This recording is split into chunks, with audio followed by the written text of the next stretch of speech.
Hi guys! Welcome to our vlog. I'm Right? Rainbow. Oh, vlogger yarn. Okay, dahil trending ito ngayon. Trending. Bakit ayaw makisa? Ano ba to? Ganyan mo yung buhok ko para gumanon siya. Paikutin natin. So, meron kaming sinulat dito kasi content namin ay usapang Egg. X. Wow! 1, 2, 3. Meron kaming 6 questions. Okay, so, first question, sasagutin niya at sasagutin ko to. Tapos, bago kami mag-start, isipin niya, yes, isip niya kung sino yung ex na tinutukoy niya dito. Kailangan, ang sagot mo, magbe-base doon sa ex mo na yun, ha? Na tinutukoy. Ilan ba ex mo? May label ba yun? Anong Ay, may ibig sabihin? time ba? May time ba yun? Wala naman. May ano ba? Ilan ba ex mo? Apat lang. Wow! Yung totoo. Lima. Lima ex mo. Ako ay 1 to 4. Apat yung ex ko. So, mamaya na natin i-reveal kung sino yung ex yung pinag-usapan natin. Ah, may revelation pa? O sino? Oh my God. Isipin mo kung sino yung ex mo na yan. Okay, first question. Okay. Anong mararamdaman mo kung naghiwalay kayo pero di siya nasaktan or di mo nakitang nasaktan siya? Sino unang sasagot? Tawa ako. Ikaw. Ikaw nga talo eh. Di ba ikaw talo? Bato ka? O, sino talo? Ikaw mauna. yung ex na ba yan? Pwede siyang kahit sinong ex. Hindi pwede. Lahat, isang ex lang to. Isang ex lang. Dito ka titingnan. Isang ex lang to. Ulit nga, ano? Anong maramdaman mo kung naghiwalay kayo, pero di siya nasaktan? Or kahit meron na siya or wala man siya, pero sa tingin mo, hindi siya nasaktan? Ano maramdaman mo? Naghiwalay na kayo, pero hindi mo man lang naramdaman na nasaktan siya. Ganun. Para sa akin ay masakit. Ouch. Masakit yun kasi ang tahimik eh. Pero dahil tahimik din akong tao, mas nananahimik na lang din. Ganon. So, ang sagot mo ay So, parang ako na lang yung saktan. masaktan. Oh. Anong mararamdaman mo kung naghiwalay kayo, pero di siya nasaktan or di mo nakitang nasaktan siya? Parang hindi ako prepared dito bigla. Ako gumawa ng question. Masaktan din. Masaktan din ako bakit hindi siya nasaktan. Pero, ayun lang ba, hindi ba pwede magpaliwanag? Alam ko naman nasaktan siya eh. Ay kasi ang tanong kung ano maramdaman ko kung naghiwalay kayo pero Di siya nasaktan. hindi siya nasaktan. Or Ganun. di mo nakitang nasaktan siya. Syempre masasaktan kasi ako ay nasaktan. Yun. Yun yung tanong ha. Mm. Sasaktan ako syempre. Dun sa tinutukoy kong EDSA. Next question. Next. Yun lang, mas nasaktan din ako. Ganun, putik-putik. Tama. Next question. Next, question number 2. Paano mo naman, paano, Paano naman, kung kakahiwalay nyo lang, pero may bagong na agad siya? May bago na agad siya? Wait lang. Wala naman siyang bago agad eh. Pero, dahil yun sa tanong niya, syempre masaktan din ulit ako kasi nagmo-move on pa ako. Tapos may bago na ulit siya. Masakit pa din. Pero wala naman siyang bago agad. 4 months bago siya may niligawan. Pwede magpaliwanag? Wala siyang bago agad. Pero kung sakaling meron siyang bago agad, masasaktan ako kasi questionin ko yung sarili ko. Hinahal mo ba ako? Ganon. Kung may bago siya agad pero wala naman. 4 months naman yon. Ikaw, ano sa tingin mo? Basahin mo. Paano naman kung kakahiwalay nyo lang pero may bago na agad siya? As in, kakahiwalay lang, may bago na agad siya. Anong maramdaman mo? Masakit. Bakit? Kasi syempre, bago ka na binitawan is, meron na siyang ibang mahal. Oh! Yun. Ganon? Kumbaga, hindi ka ready. Hindi ka ready? Sige, explain further. Yun na yun. Masaktan kasi Oo. bago ka binitawan, may iba May na mahal siya siya. agad. Oo. Next question. Bago magbato-bato ka, anong maramdaman mo kung ang ipinalit sa'yo mas bata, mas maganda, sexy, talented, may dating, may pagmamalaki, hindi basta-bastang kusan sa napulot lang. Ano maramdaman ko kung ang sexy niya. Sa totoo lang, yung ipinagpalit sa akin ay bata, sexy, matangos yung ilong, malaki yung kinakarap, single, walang sabit, walang anak. Yun. Kumbaga, yung yung gusto niya sa babae na meron din ako is yun din yung meron yung babae. So, mukhang okay naman yung babae. Nakita ko yung babae kasi mukhang okay naman.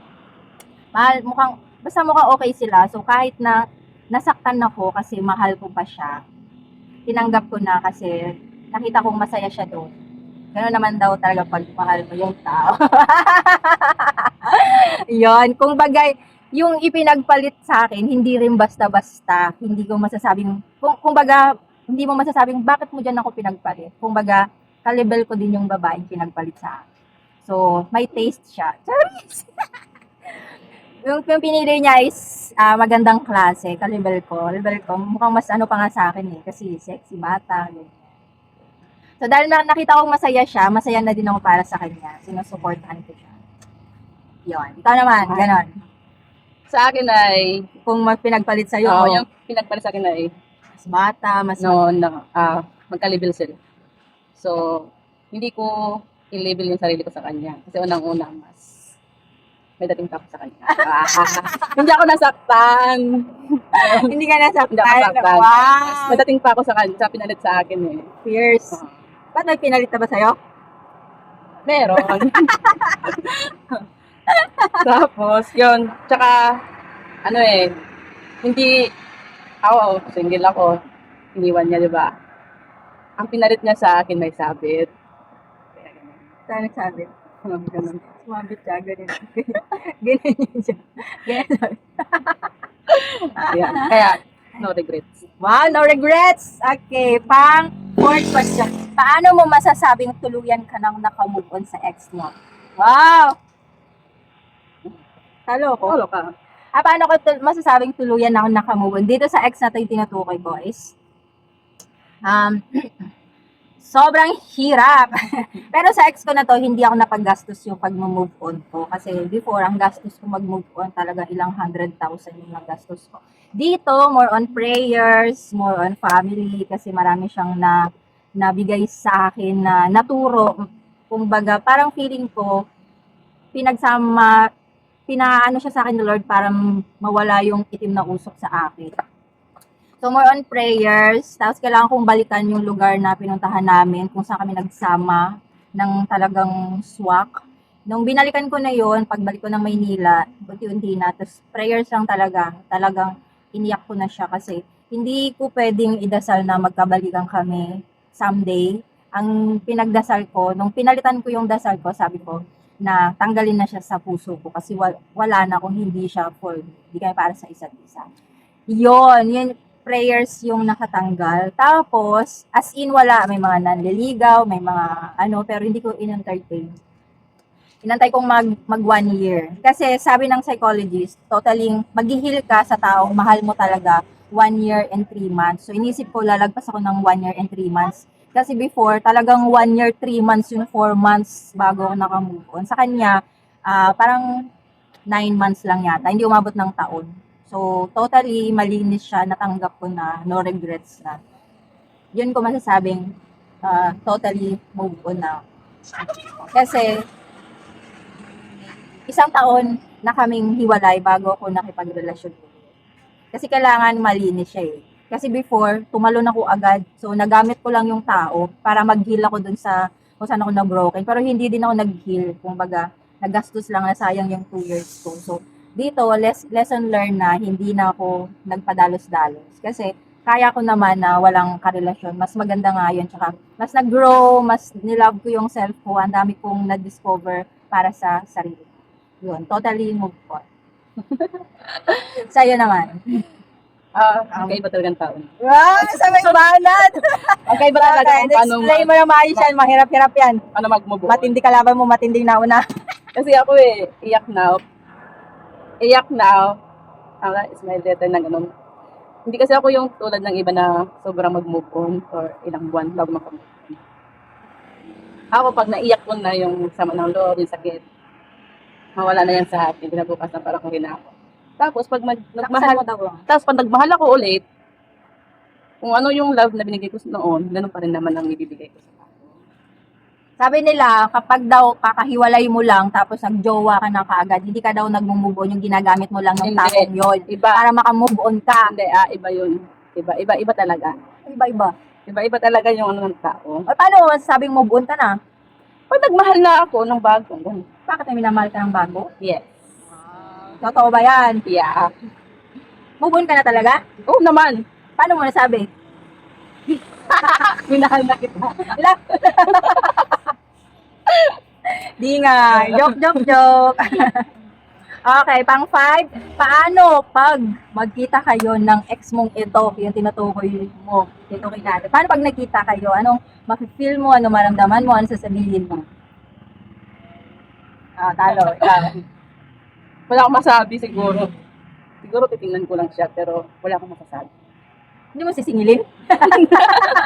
Hindi. Basta tingin lang. Titignan mo lang, lalagpasan mo, hindi mo babatiin. Hindi. Gawin lang. Hindi nga. Oo. Baka maiyak ka. Ay, hindi negative. Negative. Ikaw.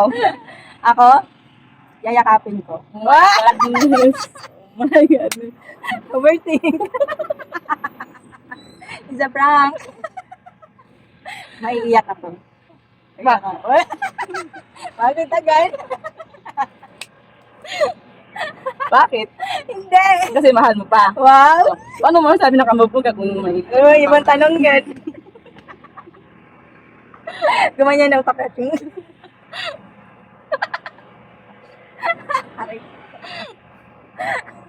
Para magkikita na kung sa personality niya, feeling ko siya unang mamamansin. Kasi nga, mabuti siyang tao eh. So kung ako, aantayin ko kung papansinin niya ako, hindi. Kung hindi, tuloy lang. Pero kung siya, feeling ko, siya unang mamamansin lalo na pag kasama yung family niya. Hindi nila ako i-ignore. Sa personality nila, sa family nila. Kasi maganda naman ang naging ano namin. So kung, lalo na kung kasama yung nanay niya, yung family niya, mauna silang mapansin.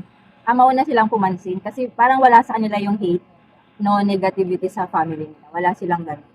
So baka magpansinan, hi, hello, kumusta? Yung normal na. Kasi sa mga ex din niya, kaano ng nanay niya, walang hate, no hatred sa family nila. So sa tingin ko magpapansinan, kumustahan. Ganun na lang. Pero wala na yung before na feelings. So last question. Anong masasabi mo or message mo sa ex mo? Gusto ko ikaw ang maunang mag-message. Wow. Walang ano. Talaga. Message. Yung sa ex na tinutukoy mo na ito. Thank you.